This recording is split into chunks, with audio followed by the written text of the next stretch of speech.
मेरे प्यारे बच्चे, कैसे हो तुम? आज तुम्हारे प्रभु तुमसे कह रहे हैं कि मेरे बच्चे, तुम अभी हार मत मानो, क्योंकि यह जो संदेश तुम्हारे लिए आया है तुम्हारी जीत के लिए सुनिश्चित किया गया है। तुम्हारे प्रभु महादेव जी तुम्हारी जीत का वह प्रचंड समय लेकर तुम्हारे सामने आए हैं जिसका तुम आकलन नहीं कर सकते हो। मेरे बच्चे, आज यह दिव्य शक्तियों से भरा हुआ संदेश सिर्फ तुम्हारी प्रतीक्षा कर रहा था। यदि यह तुम्हारे पास पहुंचा है तो तुम्हारे लिए सबसे बड़ी सौभाग्य की बात है, क्योंकि आज तुम्हें जो यह संदेश प्राप्त हुआ है इसमें तुम्हारा संपूर्ण जीवन सुधारने वाला है। संपूर्ण जीवन की समस्याएं समाप्त होने वाले हैं, क्योंकि जो तुम विस्तृत से अब भी समस्याओं से गुजर रहे थे वह सब समापन होने का समय आ गया है। तुम्हारे भगवान, तुम्हारे ईश्वर ने तुम्हारी सुन ली है, तुम्हारी विनती को स्वीकार करके तुम्हारे सामने उपस्थित हुए हैं। यदि आज तुम इसमें छोड़कर जाते हो तो तुम्हारे लिए बहुत नुकसानदेह होगा, क्योंकि तुम प्रत्येक दिन की तरह मेरे संदेश को छोड़ने का विचार बना रहे हो। आज यह संदेश तुम्हारे भाग्य को बदलने वाला है, तुम्हारे जीवन के उसे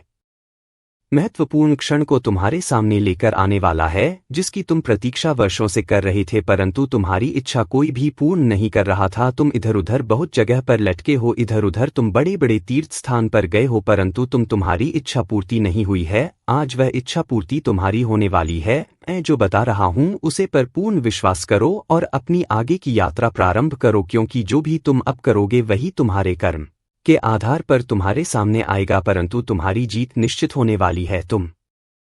वह सब प्राप्त होने वाला है जिसकी कल्पना लिए तुम अपने मन में बैठे हुए थे। मेरे बच्चे, तुम्हारे विजय की पताका अब लहराएगी, क्योंकि तुमने अभी तक बहुत कठिनाइयों का सामना किया है, बहुत ऐसी चीजों को देखा है जो तुम्हारे जीवन से बिल्कुल अलग है। फिर भी मैं तुम्हारे जीवन में आई, और जब तुम्हारा जीवन में आए तब उनको तुमने एक्सेप्ट किया और अपने में मिलाया, तुमने उसे अपने स्वरूप बना दिया। फिर भी तुम्हारी जीत नहीं हुई और तुम्हारी हार ही हुई।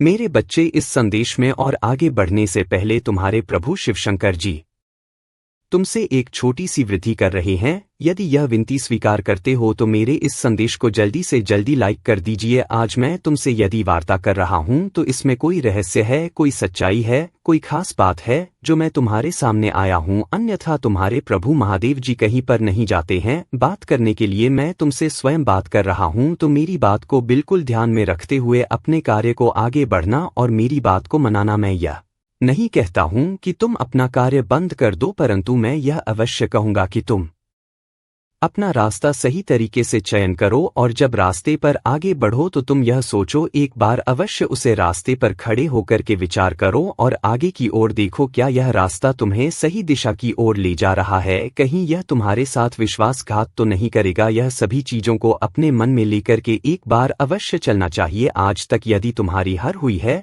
तो तुम्हारी कर्मियों की वजह से हुई है। यदि तुम बुद्धि और दिमाग षड्यंत्र से कार्य करते तो तुम्हारी हार कदापि ना होती, क्योंकि जीता था वही है जिसके पास सब कुछ होता है, यानी कि सोने की क्षमता, लड़ने की क्षमता, विचार उसके मिलनी चाहिए, और वह कभी भी हार ना मानने वाला व्यक्ति हो, उसकी जीत निश्चित होती है। मेरे बच्चे, तुमने बहुत कुछ प्रयास किया, जग जगह पर जाकर मन्नतें मांगी, जगत गह अपनी मनोकामना पूर्ति करने का सबसे वरदान मांगा, सबसे आशीर्वाद मांगा, कहीं इस मंदिर कहीं उसे मंदिर, परंतु तुम्हारी समस्याओं का निवारण नहीं हुआ। यदि इस समस्या का निवारण नहीं हुआ है तो आगे की समस्याओं का कैसे निवारण होगा? तुम भूल गए थे कि तुम अपने मार्ग का चयन सही तरीके से नहीं किए हो। यदि तुम मार्ग का चयन सही तरीके से नहीं किए हो, इसमें कोई देवी देवता कुछ नहीं कर सकता है, क्योंकि वह तुम्हारा सिर्फ मार्गदर्शन करता है, तुम्हारे कार्य में हस्तक्षेप नहीं। तुम्हारा मार्गदर्शन कर दिया जाएगा और करके छोड़ दिया जाएगा। बाकी तुम्हारी इच्छा है, तुम्हारी बुद्धि है, किस प्रकार से कार्य करती है, किस प्रकार से नहीं कार्य करती है, वह तुम पर निर्भर करती है, क्योंकि मेरा कोई यही कार्य यह नहीं है। तुम्हारे कर्म ही सबसे बड़ा प्रधान है और कर्म ही सबसे सर्वोपरि अभिव्यक्ति है। तुम्हारे लिए जीवन का अनुकूल सब कुछ तुम्हारे परिस्थितियों के विपरीत है, स्थिति है तुम्हारी उसे समय को प्रदर्शित कर है जो तुम्हारे जीवन के लिए सर्वोपरि है। परंतु आज यदि तुम्हारे पास कुछ कमी है तो वह सिर्फ तुम्हारी वजह से है, क्योंकि प्रयास तो तुम्हारा लगातार जारी रहा है, किंतु जीत उसमें बहुत कम मिला है। उसे जीतने के लिए तुमने बहुत प्रयास किया, मुझे अपनी इच्छाएं प्रकट की, जब मुझे भी देर हो गई तब तुमने विश्वास ही तोड़ दिया। तुमने यह सोचा कि अब मैं या नहीं करूंगा, मैं किसी भी पर भगवान विश्वास नहीं करूंगा, क्योंकि यदि तुम ऐसा करते तो तुम्हारे लिए उचित नहीं होता, क्योंकि तुम्हारी सोच इतनी परिवर्तित हो गई थी, इतनी बदल गई थी कि उसे बदलना बहुत है मुश्किल था। बदल और मुझ पर ही पूरी तरीके से आश्रित रहे थे, और यदि तुम लगातार दिन रात मेहनत ना करते अपने मेहनत के बल पर तो तुम्हारी जीत ना होती। मेरे सहारे पर बैठे रहते और आलस अपने शरीर में बनाए रखते। मैं यही तो चाहता था कि तुम मुझे रुष्ट हो जाओ। जब रुष्ट हो जाओगे तभी तो तुम मेहनत